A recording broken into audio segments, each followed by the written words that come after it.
छोटकन सब पर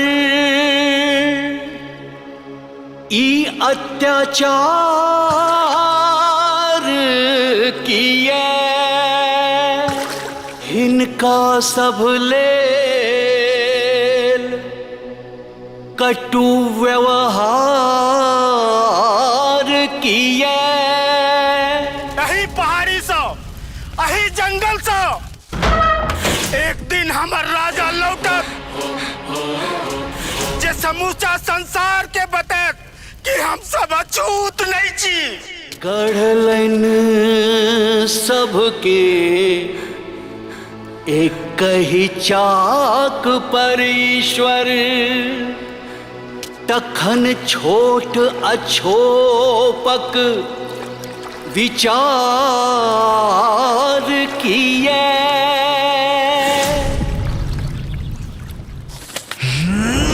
जखन बढ़ै छै समाजक कलेश, मिटबै लेल द्वेष, दिवाल संदेश, अबै छै ईश्वर बदल के भेष। जय जय जय जय राजा सलेहे। छन में पर्वत, छन में वन, हम समझिया फिरा मन।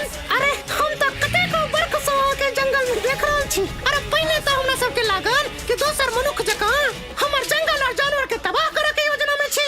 मुदा अहाँ बहुत नीक लोक छी।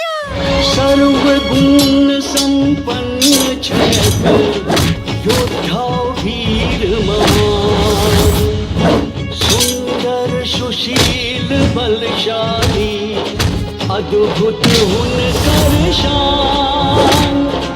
आब यथोचित भेटल सबठाम मिथिला के सम्मान, इनका सुमिरु जुनिया बिसरू होते नव विहान।